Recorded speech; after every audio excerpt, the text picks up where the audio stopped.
Achekai, Anokai. Ibe om nanani ere, wa ibe om nanani anduye.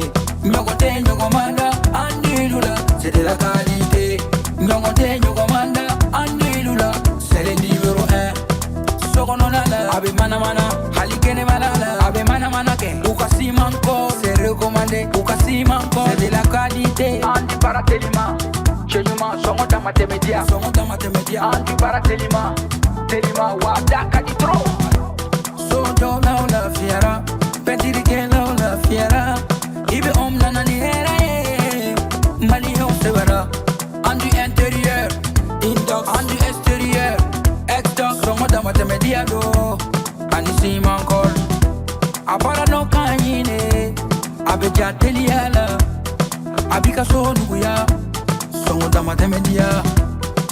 Bara no kanyi, ibi bara no kanyi. Sogo no tani, kene mata, abara no kanyi. Ibi ibi ibi ibi ibi ibi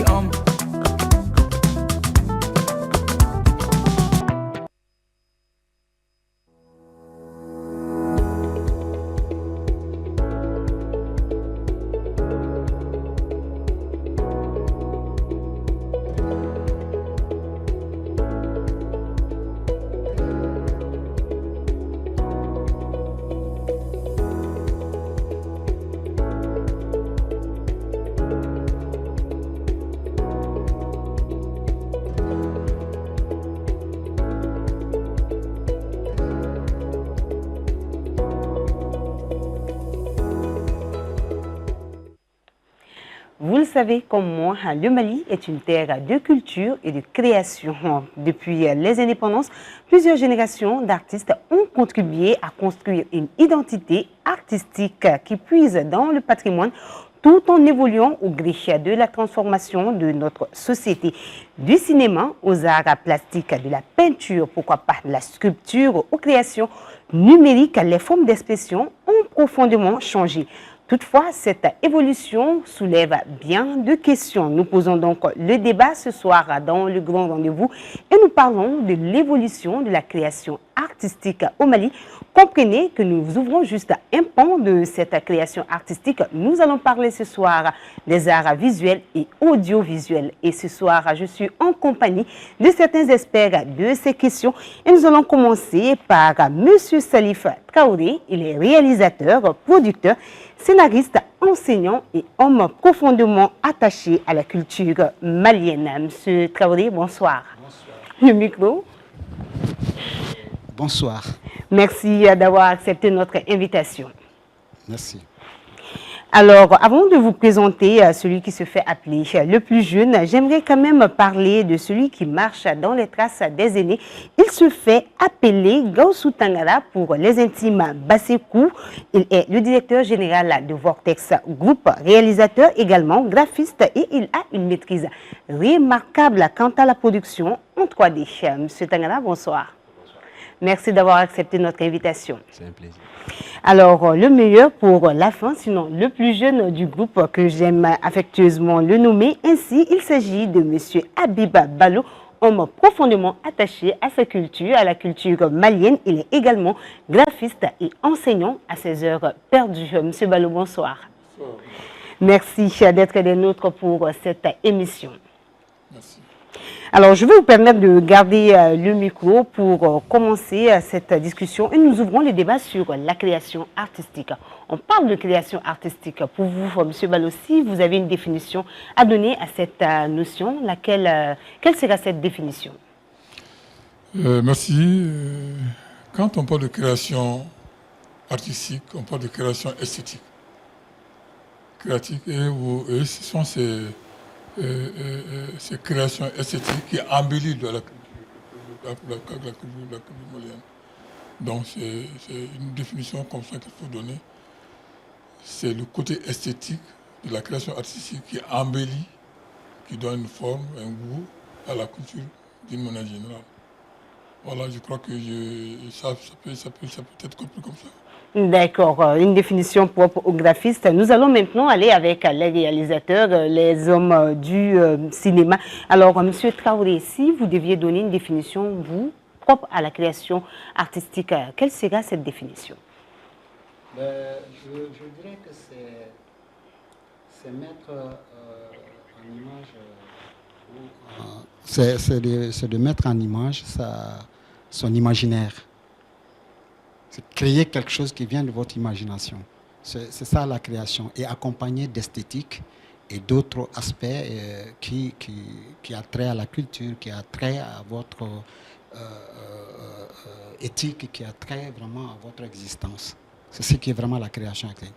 Donc, c'est une réflexion à mener surtout pour tout artiste qui, au démarrage, pense surtout, imagine, et dès qu'il commence à imaginer, il est dans le processus de création. Alors, Monsieur Tangara, pour les aînés, ils ont donné chacun une définition à la création artistique. Vous qui avez marché dans leurs traces, et aussi aujourd'hui vous avez la main à la pâte. Pour vous, c'est quoi la création artistique? D'accord. Merci beaucoup pour cette question. Pour moi, la création artistique, elle s'intéresse à toute œuvre en fait qui vise à procurer des émotions. Voilà, ça peut être des émotions fortes, moins fortes, mais tant qu'il y a à travers une œuvre un ressenti, ces sentiments peut-être de satisfaction ou pas, et que voilà, ça procure peut-être des informations, de l'éducation, que ce soit dans les arts visuels, la musique, les arts plastiques, l'architecture, et que ça sorte vraiment de l'intellect, de l'imaginaire, on peut parler de création artistique à ce moment. D'accord, merci monsieur pour ces réponses. Alors monsieur Balou, si nous regardons le chemin parcouru depuis les indépendances jusqu'à aujourd'hui, pour vous, quelle a été la plus grande rupture ou au contraire la plus grande continuité dans la création artistique malienne? Ok, merci. Je dirais que au Mali ici, le Mali a eu la chance d'avoir sa première école. Sinon avant, bien sûr, la création a toujours existé. Nos anciens ont créé, ils ont créé des œuvres d'art, ainsi de suite, qui étaient africains. Mais la formaliser et mettre dans un enseignement pour essayer d'assurer vraiment une continuité universelle, ça a commencé depuis 1933. L'école a été formée, il y a une école qui a été créée au Mali. Ça, c'est l'Institut national des arts, qui a pris beaucoup de formes, quoi. Des artisans, des plasticiens, et ainsi de suite. Et à un moment donné, ça a bien marché, parce qu'après, avant 60, et même dans les années 60, on a eu des artistes de renommée. Il y a eu Dambélé, Moussa Dambélé, qui a été un des grands peintres maliens. C'est pas tout le monde qui le connaît. Il y a eu Somé Koulibaly, qui a été le directeur de l'UNA. Ça, c'est le premier dont je parle, Somé Koulibaly. D'accord. Il y a eu ensuite des gens qui ont été formés et qui existent encore. Il faut parler de peintres comme Ismaël Diabati. D'accord. Des photographes comme Cissé, photographe qui fait des cartes de postales. Cartes postales, oui. Voilà. Et c'est des gens qui ont été formés à l'Institut national des arts. Dans le cadre, ça c'est dans le cadre de la peinture, parce que je crois qu'il y a le théâtre également. Oui. Il y a des gens qui ont été formés. Je crois que, est-ce que j'aurais à citer tout ceci? Et ensuite, ça a évolué. C'était d'abord l'INA. Un problème était posé à un moment donné. Est-ce qu'il ne faut pas vraiment donner une formation supérieure aux sortants du conservatoire de l'INA, des arts? Les gens vraiment ont réclamé. On faisait partie, parce que nous sommes actuellement les anciens de l'INA. Oui. Et donc, on est là. Il y a eu des groupes qui sont installés dans le groupe Roland. Il y a eu des artistes individuellement comme Abdoulaye Konaté. Il y a beaucoup d'autres encore. Le micro. Qui ont fait des créations artistiques en ce moment. Qui ont continué. Mais c'était... Vous savez que l'éclat n'était pas ça. Hein? Ça se faisait assez timidement. C'était timidement, parce que en réalité, il y a le plan de vivre de cet art, c'est le problème. Oui, nous allons en venir à cette question, l'épineuse question. Voilà. Donc maintenant, ça va, on a eu la chance d'avoir une école de formation d'INA qui a été réformée. Ensuite, il y a l'institution le consortium des arts qui a été créé. Et là, je crois qu'il y a un boom de jeunes créateurs sortent de partout actuellement, dans beaucoup de domaines, comme vous l'avez dit, art plastique, sculpture, les arts visuels, les arts audiovisuels, du cinéma à l'audiovisuel, à art vidéo, le court-métrage. Les enfants, actuellement, ils sont dans dedans, je crois que ça va, il y a une évolution qui est là, qui est visible, qui est palpable et qui nous rassure jusqu'à preuve de contraire, même s'il y a encore des difficultés qu'il faut citer après. C'est sûr que ces jeunes, actuellement, sont pleins d'arguments et de contenu. C'est eux qui nous donnent c'est eux qui vous tirent actuellement. Actuellement, qui nous prouveront qu'il y a une évolution positive. Alors, Monsieur Tangara, pendant longtemps, la peinture, la sculpture, la musique, le cinéma et autres formes artistiques se sont nourries principalement du patrimoine symbolique et traditionnel malien, parce qu'il faut le reconnaître, hein, le Mali est une terre assez riche culturellement parlant. Comment les artistes d'aujourd'hui, comment vous, les créateurs d'aujourd'hui, est-ce que vous réinventez cet héritage sans simplement la reproduire? D'accord, merci pour cette question. Je pense qu'on puise en fait dans cet héritage-là. Voilà, c'est quand on voit les artistes maliens, quel que soit le domaine, on sent en fait cette touche malienne dans tout ce qui se fait, que ce soit la musique, les arts graphiques, voilà, même la photographie, parce que l'univers, l'environnement, l'architecture malienne, toujours on tend à avoir en fait cette touche d'originalité. Et là, c'est l'héritage en fait qu'on essaie toujours de mettre en avant. Bon, vrai qu'il y a la mondialisation, on a le regard tourné vers d'autres pays, vers d'autres cultures, d'autres réalités, ainsi de suite. Donc pour un artiste qui se veut aussi international, on est souvent obligé en fait d'avoir des colorations internationales, mais tout en restant vraiment dans le patrimoine culturel malien et dans le terroir malien en fait.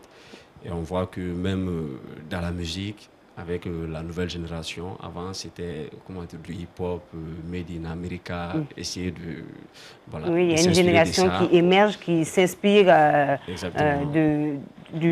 comment on les appelle déjà, les musiques du terroir, pour réinventer la chanson, se faire une nouvelle place. Voilà, maintenant c'est ça, les jeunes commencent vraiment à puiser dans le répertoire malien pour pouvoir vraiment s'enrichir et enrichir leur création artistique. Donc en somme, on peut dire qu'on n'abandonne pas, mais on puise pour mieux réinventer. Réinventer, c'est ça.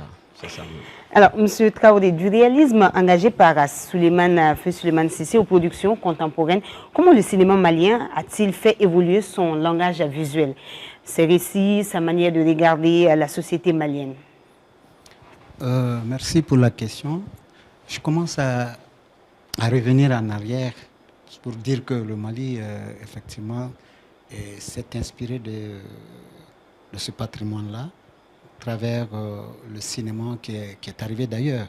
Le 7e art, quand même, qui a fait beaucoup de noms au Mali à l'international. Qui est venu d'ailleurs et qui a été un média de propagande, ce qui fait que à travers cela, les premières œuvres qui ont circulé, c'était le cinéma. Donc, beaucoup de nos populations ont commencé à voir les films, le cinéma ambulant, etc., etc. Et on a tout de suite compris que, et surtout le premier gouvernement, le gouvernement du Modibo Keïta, a compris tout de suite que c'est encore une menace qu'il faut réguler. Et c'est là qu'ils ont pris un premier arrêté depuis le 20 octobre 1960. Et cela ne suffisait pas. Ils ont créé un service d'information pour essayer de réguler et en même temps essayer de récupérer les salles de cinéma. Parce qu'on avait des salles de cinéma qui étaient gérées par d'autres, par des étrangers. Et il fallait les récupérer, les nationaliser pour essayer de réguler cet aspect. Et c'est à partir de là que réellement le cinéma, à travers tout ça, a pu être développé. À travers les salles de cinéma. Et ça, c'est ça la notion même culturelle du Mali. Parce que tout ce qu'on voyait à l'époque, c'était à partir du cinéma. À partir du cinéma, c'est pourquoi les salles de cinéma, les soirs, étaient bombées. Et là, Souleymane Cissé est issu de cette génération. Parce que depuis les années 65, il y a eu le premier film. Il y a eu la chanson de Tata Bambo. Et Ninkadimi Okadou, voilà, exactement. Ça a été le premier film qui a été réalisé par des collégiens et du lycée Askia et du lycée technique. Et ensuite, ça n'est suivi des autres films. Et Souleymane Cissé, il fait partie des premiers et qui a produit son premier film en 1970. En 1970, déjà, il a commencé à faire sa création. Et ensuite, les autres ont suivi. Les Ali Kaba, les Djibril Kouyaté, les trucs sont arrivés et pour vraiment créer un cinéma, mais un cinéma inspiré de nos sources. Absolument. Et c'est toujours plaisant à regarder. Voilà, c'est toujours, et c'est pourquoi, c'est pourquoi je salue maintenant cette jeunesse qui s'en inspire encore. C'est vrai qu'ils n'ont pas le moyen, les moyens n'ont pas accompagné. Tous les gouvernements qui sont passés après la Première République ont tenté vraiment de renforcer cette dynamique de production cinématographique ou d'œuvres culturelles, etc., etc. Mais la base, c'est quoi? C'est l'argent. Et tant que l'argent fait défaut, bon, on est laissé à soi. Et on essaie de survivre avec le peu de moyens qu'on a. Avec le peu de moyens. Et certains se sont lancés, notamment Souleymane Cissé. Il a été aidé par ses parents, ses propres moyens pour arriver. C'est pourquoi il a fait plus de films que les autres. Et sinon, notre cinéma était resté dans les mégotas. Cette évolution a continué juste à l'événement du numérique. Et quand le numérique est arrivé, et là, c'est vrai que certains esprits pensaient qu'on allait sortir tu vois, de cette dimension culturelle, parce qu'il fallait nous influencer pour changer les contenus. Ils ne voulaient plus de nos cinémas, parce que nos cinémas étaient des cinémas calibas, parce que c'était très proche, c'était très inspiré de c'était assez conservateur. Exactement. Donc il fallait nous amener à un point de rupture. Exactement. C'est pourquoi ils ont dit à la jeunesse, laissez les anciens, nous on va vous financer. Et c'est là où ils ont accordé de l'argent à la jeunesse. Et tout ça parce qu'ils étaient capables d'influencer les jeunes à changer leur scénario. Et donc les contenus étaient changés et tout ce qui était inspiré, tu vois, de nos ressources et autres là, était changé et les jeunes se sont laissés aller. Il a fallu vraiment une grande lutte des anciens, notamment Souleymane Cissé, qui s'est vraiment battu pour le Mali. Et après, Cheikh Mar a suivi. Et ils se sont vraiment battus pour le cinéma malien, pour que vraiment nous ne ressemblons pas à ce cinéma-là. À ce cinéma qui n'est pas propre à nous. Qui n'est vraiment pas propre à nous et qui réellement nous éloigne, tu vois, de ce patrimoine qui existe. Merci pour cette réponse. Alors, Monsieur Ballo, aujourd'hui, l'œuvre qui peut être une toile, une sculpture ou aussi une vidéo, mais avec l'installation interactive ou la création générique. Est-ce que cette évolution ne transforme pas même la définition de l'artiste quelque part? Vous, en tant que graphiste, parce qu'on se dit, vous faites des créations qui sont inspirées de l'imaginaire, vous les traduisez à travers des matières, mais aujourd'hui, avec cette démocratisation du numérique, quelque part, est-ce que l'artiste n'est pas appelé à disparaître? Oui, non, je ne crois pas. Parce que je crois que c'est l'évolution, c'est toute l'évolution. Dans le cadre de la création et dans le cadre des outils qui rentrent dans la fabrication des œuvres d'art, non, c'est plus encore, ça n'a aucun effet. On disait que utiliser le numérique, c'est-à-dire déshumanise la création. Ça, c'est le thème des gens qui disent. C'est le contraire, c'est pas vrai. On dit, derrière la machine, derrière le numérique, il y a toujours l'homme qui est là. C'est le créateur qui est là, qui l'utilise, qui le manipule comme il le veut. Qui donne des directives. Voilà. Donc, je crois que ce plan se pose, ça dit tout le temps. En Occident, les gens n'aiment pas tellement de trop dessiner à l'ordinateur. Ils diront préférons que ça soit la main. Ça, c'est le naturel. Même là, vous dessinez à la machine, ils disent que ça déshumanise actuellement la création artistique. Ce n'est pas l'humain, c'est la machine qui fait. La machine ne fait pas. C'est l'humain qui donne des directives. C'est l'humain qui guide, qui oriente. Et au bout, ce n'est pas la machine qui fait, c'est l'homme qui le fait. Mais seulement, le numérique est un outil, un instrument de travail qu'il utilise pour venir à bout de ce qu'il a fait. Alors, quand on dit numérique, on parle, M. Bassekou, de la jeune génération, de notre génération. Est-ce que progressivement, cette exposition ne fait pas disparaître certaines particularités de notre identité artistique, du moins ce qui est inspiré du patrimoine malien? Bon, comme je le disais, on puise toujours en fait dans le répertoire malien. Bon, le numérique comme outil, comme l'a bien dit M. Ballo, ne peut en aucun cas en fait, être un handicap ou un frein en fait. c'est un outil qu'on utilise pour s'exprimer. C'est comme si on fait un parallèle, par exemple, avec les industriels qui font des productions avec les machines et ceux qui font le travail manuellement. Voilà. Bon, on a tendance souvent à valoriser le travail manuel, mais le travail industriel aussi, il est là, il a son rôle, il a, comment dire, son marché, ses débouchés et c'est consommé. Voilà. Et n'eût été même cette industrialisation, beaucoup de personnes n'allaient pas avoir accès en fait à ces produits-là. Donc, si ça a contribué en fait à renforcer l'industrie, le numérique aussi renforce en fait la créativité. Par exemple, pour quelqu'un qui fait de la peinture, si cette personne-là a une tablette graphique avec une palette de couleurs infinie, c'est vrai que c'est bien plus avantageux. Voilà, c'est avantageux quoi, en fait. Et ça ne peut que renforcer l'existant et atteindre en fait d'autres horizons. Ça ne limite pas en fait la création, mais ça peut encore l'étendre. Que tu sois artiste malien, si tu utilises les médiums numériques, tant dans la création que dans la diffusion, tu peux être au Mali, atteindre le Japon, atteindre les États-Unis, partout dans le monde en fait, tu peux. Donc voilà, c'est bien plus qu'une opportunité, une ouverture pour quand même permettre à l'artiste de s'exporter. Exactement, c'est ça. Monsieur Traoré, l'accessibilité des smartphones, les logiciels de montage, les outils de création ont considérablement été démocratisés. Aujourd'hui, à partir d'un téléphone, on peut faire toute une production audiovisuelle. Est-ce que nous assistons à la naissance d'un nouveau cinéma malien qui est certes plus spontané, plus accessible, mais qui peut être moins structuré? Oui, effectivement, on a tous salué cet événement, l'arrivée, tu vois, de ce numérique dans le monde et avec les logiciels de montage, etc., et même filmer avec son téléphone, on a tous apprécié.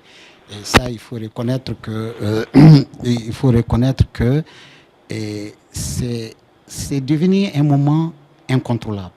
Et tant qu'on ne contrôle pas, et on est loin de faire des sujets parfaits. C'est ce qui se passe aujourd'hui, tellement que c'est manipulé par cette jeunesse, des gens qui ne sont pas même des cinéastes, même pas des apprentis cinéastes, ils ne se disent même pas cinéastes, ils sont prêts à travailler avec ça et à sortir des œuvres qui en réalité nous éloignent, tu vois, de nos éducations, qui nous éloignent de tout. Donc pour moi, aujourd'hui, il faut contrôler cet aspect-là. Une fois qu'on contrôle cet aspect, je dirais qu'on va toujours apprécier l'arrivée de ces logiciels-là dans la création artistique. Mais comment contrôler? Parce qu'aujourd'hui, tout le monde est devenu expert de tout et de rien à la fois. Cette génération, oui, on est assez... J'aimerais, entre guillemets, la qualifier de parfois tête de mule par rapport à certaines choses qui sont quand même assez figées. Bon, pas figées, mais qui obéissent à certaines règles. Mais souvent, on fait fi de toutes ces règles et ce sont des créations du genre qui sont plus au devant de la scène que des créations plus structurées.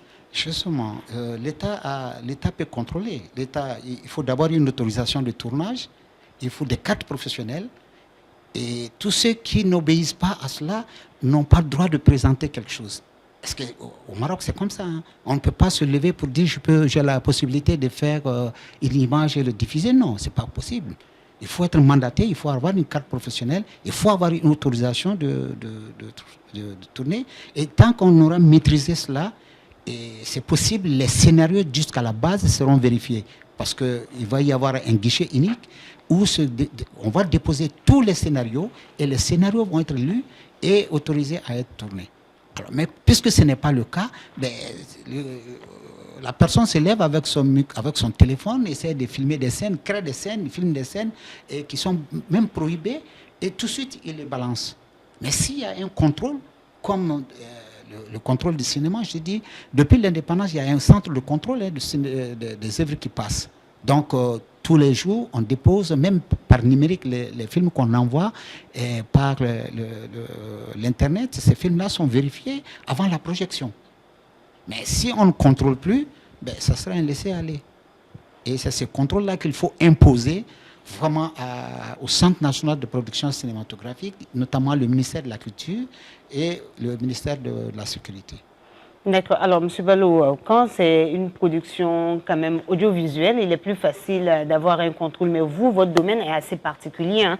Est-ce que quelque part, ce contrôle aussi doit s'imposer pour cette génération d'artistes qui s'élève, qui a envie de s'exporter, qui a envie d'utiliser l'instantanéité des réseaux sociaux?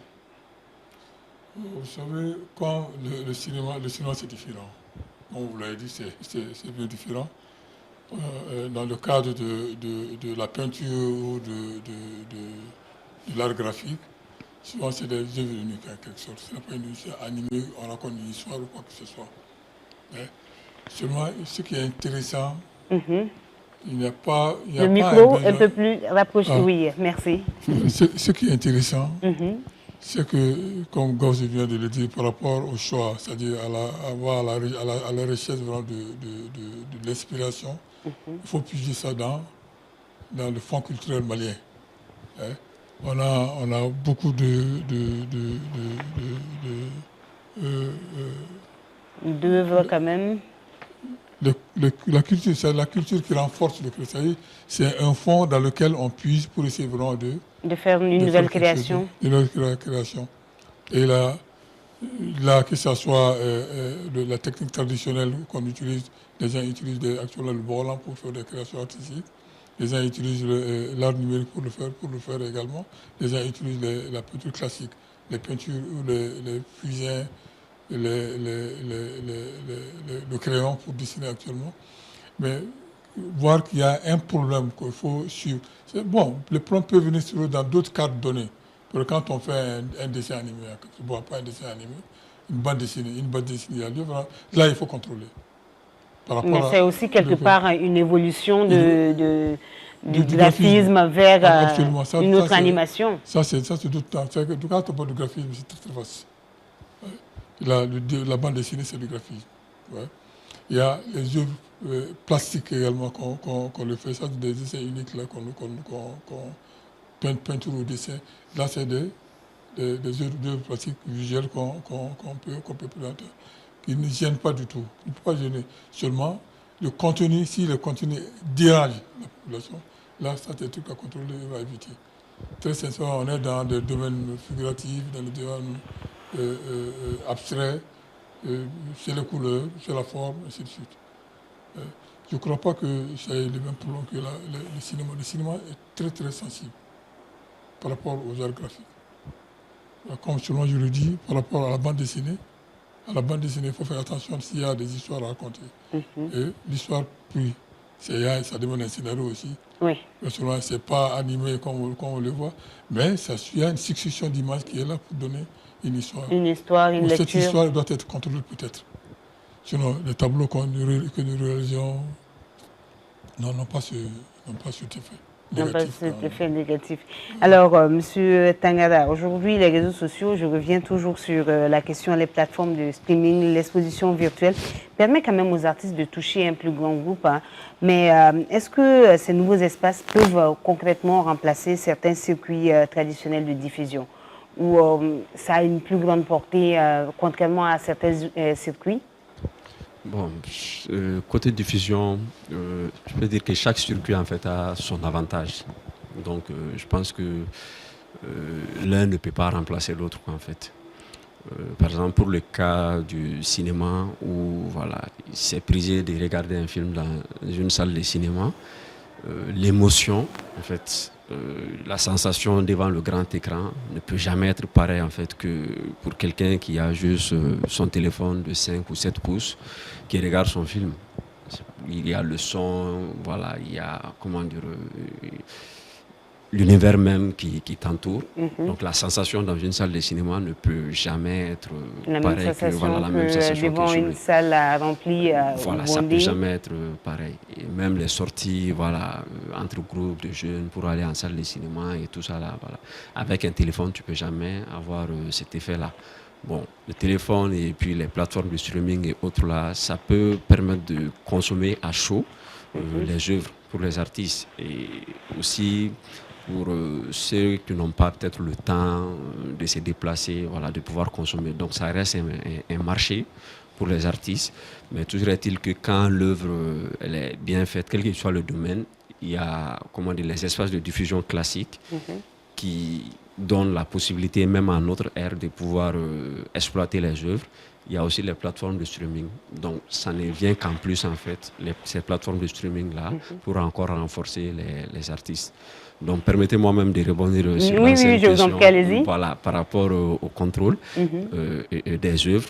Bon, il y a le contrôle qui peut être efficace, mais qui va certainement avoir des limites, puisque les artistes, souvent, voilà, entre guillemets, ils ont cette liberté-là de création. Donc moi, je pense que ce qu'il faut encore faire, c'est de promouvoir en fait l'excellence.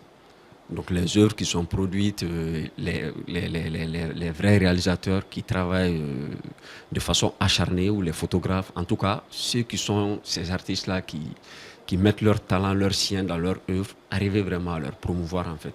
Alors, mais comment cela peut se faire, d'autant plus qu'aujourd'hui, pour les réalisateurs, la majorité du temps, pour quand même promouvoir l'excellence, il faut se déplacer, aller au FESPACO, c'est le site le plus proche de Bamako, on va le dire ainsi, ou aller au Maroc. Mais malheureusement, la création se fait tout le temps, tous les jours, à tout instant. Mais malheureusement, il n'y a pas d'espace de consommation, il n'y a pas d'espace pour quand même nuancer celui qui le fait, qui est l'excellent et celui qui l'est moins. Bon, il y a l'espace, c'est pour rejoindre toujours la question de structuration en fait. Comme l'avait dit tonton Salif, il faut un marché d'abord. Je pense que ça, c'est la première des choses à faire en fait. Et un marché qui est structuré, qui donne vraiment l'espace en fait à ces créateurs-là de pouvoir s'exprimer et de pouvoir engendrer et générer des revenus en fait, voilà, pour leur création. S'il y a le marché et qu'il est bien structuré, les gens vont s'élever d'eux-mêmes et puis faire des œuvres qui peuvent marcher. Par exemple, s'il y a le marché pour le cinéma, par exemple, une boîte de production ou en tout cas un producteur peut être capable à travers son œuvre d'aller à la banque, par exemple, prendre de l'argent, injecter cet argent-là dans sa production parce qu'il est sûr qu'il a un marché et que les gens vont consommer après et après il rembourse la banque. Mais le fait qu'il n'y a pas de marché, par exemple, les producteurs ne peuvent pas prendre ce genre de risques. Sinon, il y a l'espace, il y a la consommation. Il y a l'espace, il y a les consommateurs. Mais c'est la structuration du marché qui n'existe quasiment pas. Voilà, et c'est ça qui est un réel handicap. Et ça, si les autorités parviennent à structurer, à créer vraiment un environnement propice à ça, les gens vont faire des créations et on pourra promouvoir en fait les excellents.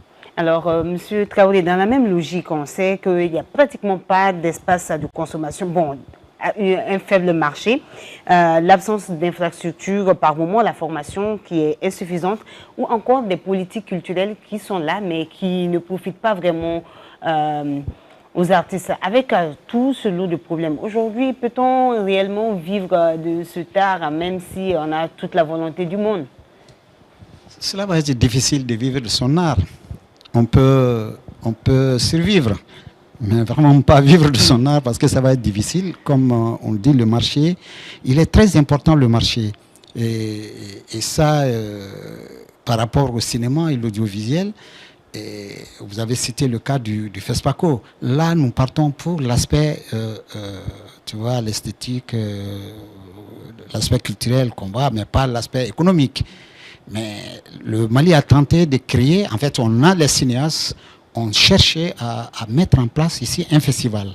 Un festival qui en quelque sorte un marché, où toutes les télévisions et les acheteurs viennent. Malheureusement, on n'a pas pu mettre en place ce festival de commerce. Et ceci dit, il y a le MICA au FESPACO qui ne fonctionne pas. Alors, ce qui fait qu'aujourd'hui, c'est les vendeurs qui sont là et il y a Côte Ouest. Oui, il y a Côte Ouest qui achète les films aujourd'hui.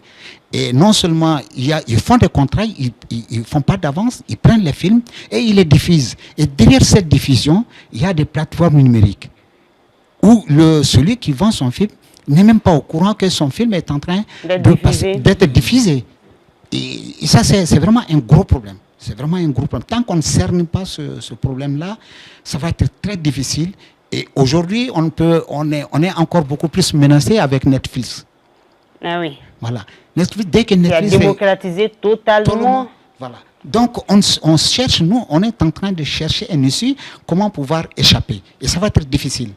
Ça va être très, très difficile. Le marché africain, le marché de l'audiovisuel africain, c'est 0,70% sur le marché mondial. Et ce marché, qui nous représente mais bien sûr, rien. c'est les pays du Maghreb et l'Égypte qui se prennent ces parts-là.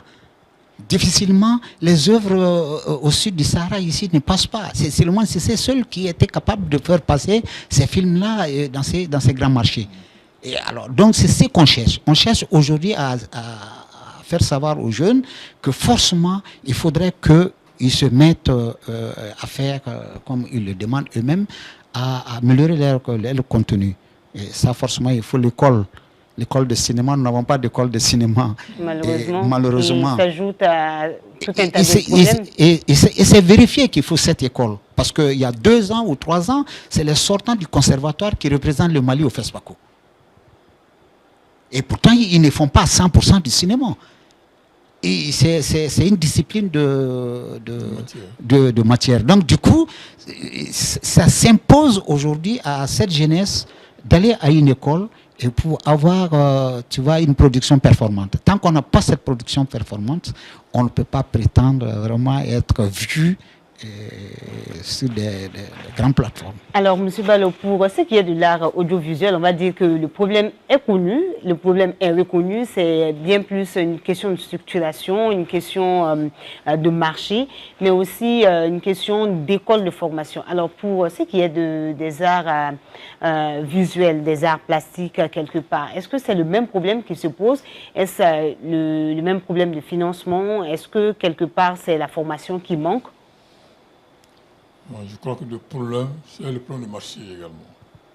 Pour la formation, je crois qu'on est au moins bien avancé par rapport à ça. Il n'y a pas de problème parce qu'il y a 2 écoles déjà de formation artistique. Mais c'est une question de marché. Qui va acheter? Qui achète les œuvres d'art? Et surtout, comment se rendre sur ces marchés où on achète? Oui, voilà. Ici, on a tenté, il y a des tentatives, la création des marchés des arts. Je ne sais pas si vous êtes au courant de ça. C'était pour inciter la population vraiment à s'intéresser à l'achat des œuvres d'art et même à inviter les ministères à créer un fonds pour eux, c'est-à-dire un patrimoine pour chez le département. Je me souviens, il y avait un des premiers ministres qui a tenté d'obliger les départements ministériels d'acheter chacun des œuvres des artistes. Cette question de consommer local aussi, est-ce que ça ne rentre pas dans ce cadre? Justement, c'est pour amener là. Des gens ne maîtrisent pas, ils ne connaissent pas. Des gens s'étaient fâchés. Comment c'est possible qu'on m'oblige à acheter quelque chose que je ne comprends pas, que je ne connais pas? Un tableau, il fait un tableau, et puis des tableaux, c'est des trucs qui c'était saboté complètement. Et là, ici au Mali, il n'y a pas de mécènes, il n'y a pas de gens, il y en a peu. Puis il y a quelques-uns, c'est trop minime. C'est 1%, 0,quelques% qui s'intéressent à l'achat des œuvres d'art. Si vous voyez quelqu'un de renommé qu'on a connu, c'est qu'on l'a connu de l'extérieur. Vous voyez Ablaye Konaté, il va bien. Oui. Mais au Mali ici, est-ce qu'il achète? Très peu, il faut dire que bon, dans son domaine, il est connu dans son domaine, mais en dehors, on se pose des questions, on ne comprend pas. Est-ce que il n'est pas aussi nécessaire de faire cette éducation par rapport aux arts visuels? Parce que le cinéma, c'est un art qui est assez compris, mais le vôtre, par contre, on se pose des questions, c'est un tableau.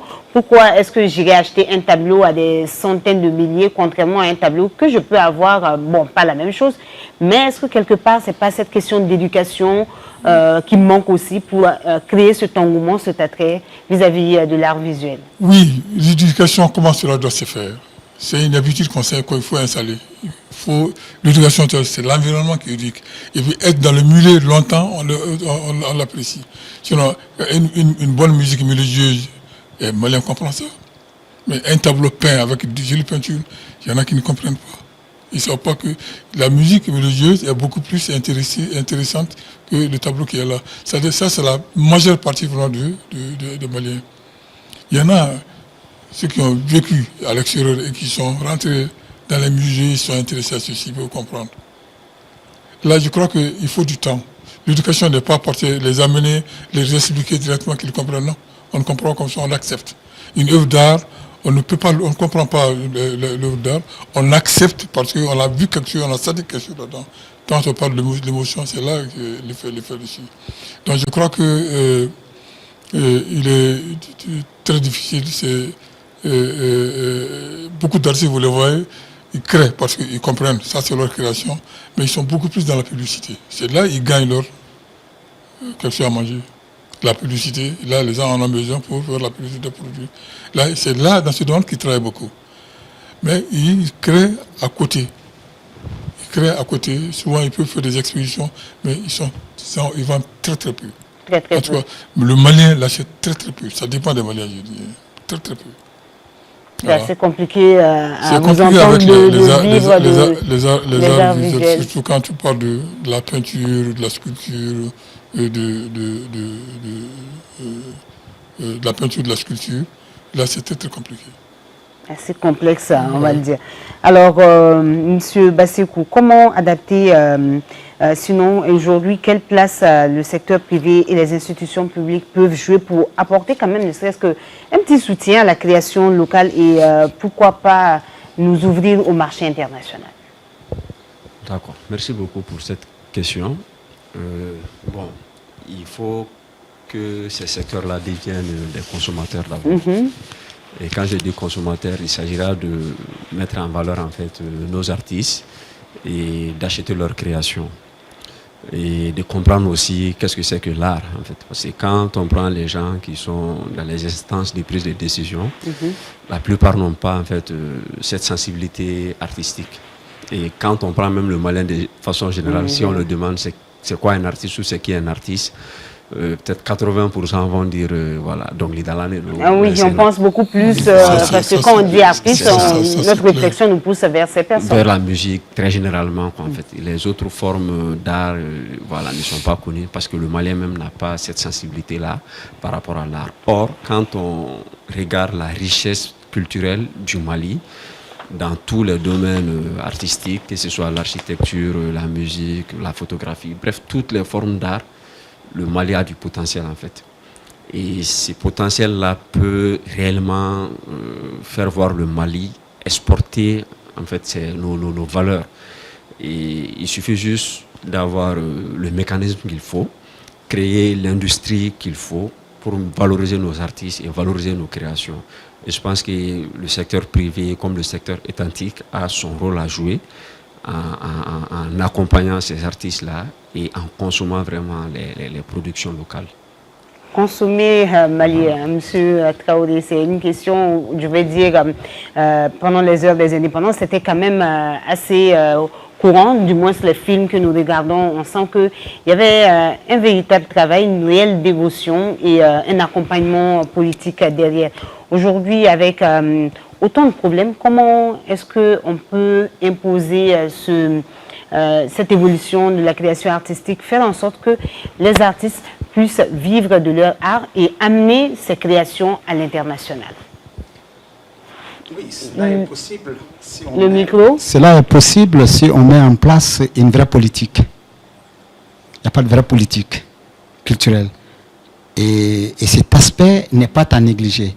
Et c'est cet aspect qui permet à l'État, vous avez parlé tout à l'heure de partenariat privé-public. Et le public a un rôle essentiel à jouer. Vous avez parlé des salles d'exploitation. Et les salles d'exploitation ont été vendues. Et aujourd'hui, on fait du cinéma, c'est pour les amener où? Et tant qu'on n'a pas un espace pour eux, parce que le seul espace qui existe, c'est la télévision. Ou des plateformes pirates, voilà, qui existent pour eux. Et là, ça va être difficile. Alors donc, pour moi, il faut réellement qu'à la base, on puisse quand même mettre en place une loi et qui permet, tu vois, d'asseoir une politique culturelle. Et cette politique culturelle va encore permettre de financer les productions et les exploiter. Et ça permet à l'artiste quand même de pouvoir s'épanouir. Alors nous allons arriver à l'une des dernières interventions. On va faire un dernier tour de table. Alors Monsieur Ballo, si vous devriez imaginer la création artistique malienne dans une vingtaine d'années, quelle serait votre vision et surtout quel est le plus grand atout de notre création qu'il faut absolument et indéniablement préserver? Bon, vous savez, la création artistique s'inspire.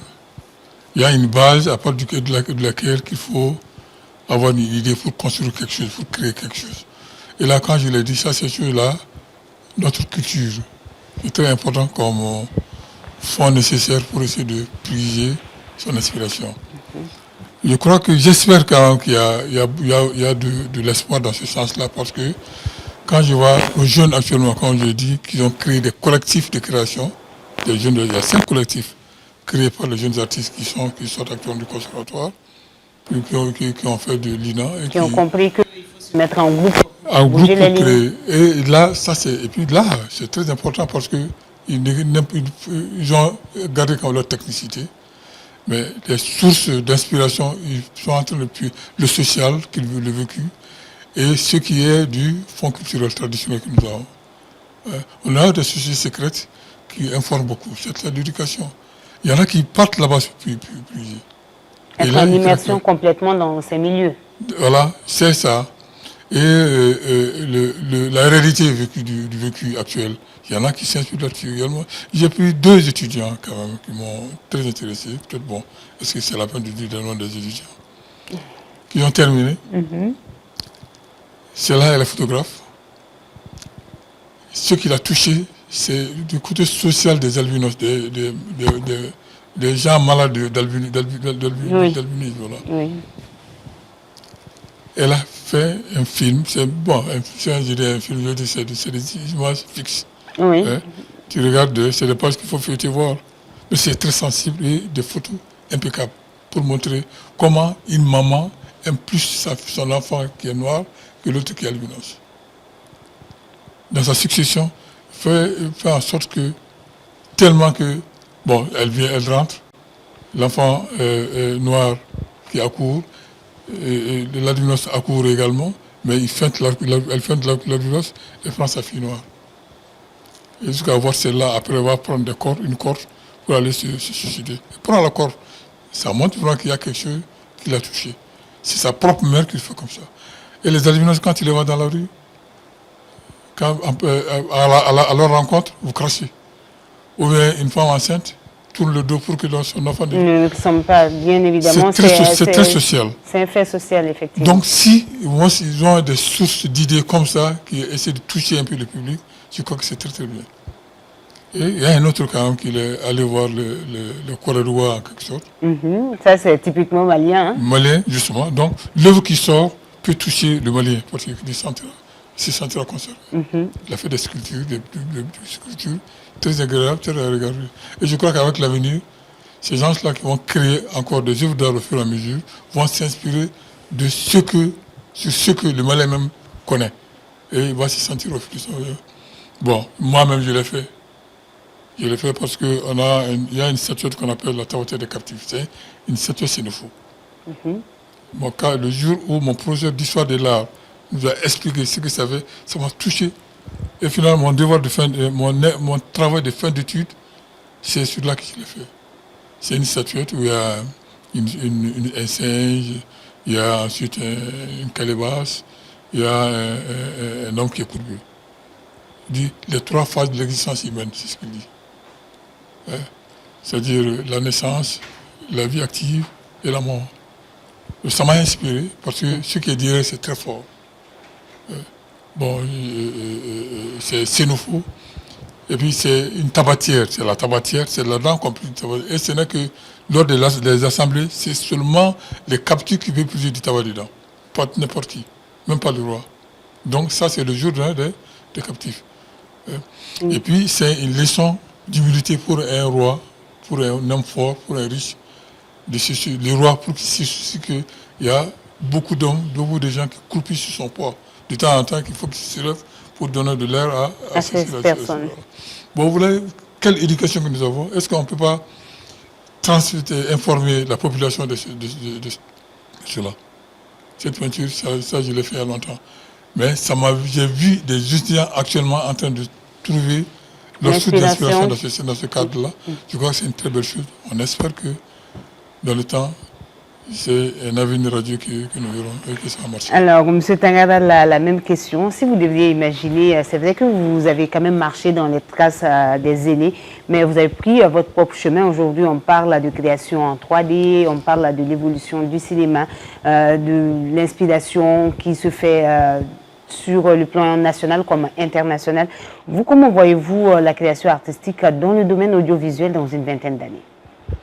Bon, moi j'ai un grand espoir. Quand je dis grand espoir, c'est je vois que le monde évolue et les Maliens, les artistes ne sont pas restés en marge de cette évolution-là. On constate de plus en plus de consommateurs et surtout avec la régionalisation, voilà, qui est là. On peut dire que quand une œuvre malienne elle est produite, on peut prétendre à des millions, voilà, de consommateurs, que ce soit au Mali, au Sénégal, au Burkina, ou voilà, partout par exemple où on parle bambara, où on parle français, ou peul, ou soniké, c'est des potentiels consommateurs en fait des œuvres maliennes. Donc, je peux dire que dans 20 ans, cette démographie va encore se multiplier. Donc aux artistes d'être encore plus smart, de trouver les leviers, les mécanismes qu'il faut pour moderniser cette industrie culturelle et créative, pour l'adapter vraiment aux standards internationaux et pouvoir prétendre être en compétition avec le reste du monde. Et comme je le disais, nous ne sommes pas restés en marche. C'est quand on essaie de regarder tout ce qui est évolution dans le domaine des arts, surtout du côté du numérique. On voit que les Maliens ont marqué l'histoire. Voilà, par exemple, notre génération, par exemple, il y a Abouakar Bablé Drava qui est deuxième en création numérique de l'Afrique francophone lors des Jeux récents de la francophonie. Donc ça, c'est pas rien. Avoir la deuxième place pour un Malien, voilà, sur tout un continent. Donc ça prouve à suffisance qu'on n'est pas resté en marche. Bon, il y a d'autres de ses collègues tels que Moïse qui compétit dans les festivals internationaux à travers ses films d'art, courts-métrages ou des films de tout genre. Et si on essaie de voir aussi les chiffres par rapport à nos productions sur Internet, YouTube par exemple, voilà, les films d'animation que nous faisons, c'est à des centaines de millions de vues sur YouTube et tout ça. On peut dire qu'il y a réellement un grand espoir. Donc, quitte à trouver vraiment le mécanisme qu'il faut pour encore moderniser en fait, voilà, notre industrie, comme je le disais. Et dans 20 ans, on va réinventer, comment dire, la création artistique à l'instar des autres pays du monde. Actuellement, on fait tout ce qui se fait dans les autres pays du monde. On est dans l'animation 2D, 3D à travers le numérique. On est dans la réalité virtuelle, dans la réalité augmentée. On est dans l'impression 3D. Bref, tout ce qui se fait dans le monde peut se faire ici. Et nous avons déjà commencé. Et voilà, quitte à trouver vraiment le mécanisme qu'il faut pour nous développer et voilà, toucher le reste du monde, quoi. Alors, Monsieur Traoré, j'ai envie de vous poser la même question comme dernière question pour cette émission. Vous, comment vous voyez cette création, cette évolution dans 2 décennies, j'ai envie de raccourcir, au lieu de dire 20 ans encore, mais disons dans 2 décennies, ou sinon, quel atout est-ce qu'il faut réellement préserver pour qu'on puisse garder cette identité qui a forgé la création artistique malienne? D'abord, je commence à dire qu'il est très difficile de se défaire de cette identité. C'est ancré en nous. C'est pourquoi quand on a dit l'année de la culture, j'étais tellement heureux d'entendre ça, parce que je me suis dit, ça va nous permettre, tu vois, de descendre encore et plus bas pour aller nous inspirer de nos éthiques, de tout ce qui est patrimoine culturel tu vois, les sucres nourriciers de notre époque. Et malheureusement, c'est quelque chose qui n'a pas été compris parce que certains ont compris que l'année de la culture, il faut aller produire. Je dis non, on est loin d'aller produire en ce moment. On est aujourd'hui dans une dynamique pour trouver ce mécanisme, comme il le dit. Il faut trouver un mécanisme pour pouvoir maintenir le cap. Et pour le cinéma, je n'en fais pas un problème parce que je me suis dit, avec un pléthore de télévision qui existe, il faut les alimenter. Pour le cinéma, je dis aussi avec le patrimoine, tout ce qui est notre histoire d'antan, de Tcheba, Babemba, Sunyata, en fait, c'est quand même plus d'1 million de kilomètres carrés, donc plusieurs milliers d'histoires, un patrimoine assez riche, assez varié. Assez vague. Donc je me suis dit, on a encore la chance, plus que les autres, de s'inspirer de ces patrimoines-là pour relancer notre culture. Voilà. Merci beaucoup, merci à vous, chers invités. Je rappelle, vous, pour aujourd'hui. Ensuite, il faut, excuse-moi, parce que là, c'est les salles de cinéma, c'est vrai que quand vous parlez de modernité, les salles de cinéma peut-être n'existeront plus, puisque les images nous trouvent dans le salon aujourd'hui. Donc il faut plutôt l'intégrer. Il faut l'intégrer, exactement. Au lieu de chercher à combattre cette disparition. Il faut l'intégrer. C'est noté, M. Traoré. Je le disais, vous êtes l'un de nos invités, M. Salif Traoré. Vous êtes producteur, réalisateur, homme profondément attaché à la culture malienne. À côté de vous, nous avons M. Habib Balou, graphiste, homme également de culture, et Gaussou Tangara Bassekou. Merci à la régie, merci à vous, fidèles téléspectateurs. Ensemble, nous retenons que le parcours de la création artistique malienne est finalement celui d'un dialogue permanent entre mémoire et modernité. C'était le grand rendez-vous. Qu'Allah bénisse le Mali et protège les Maliens. Bonsoir.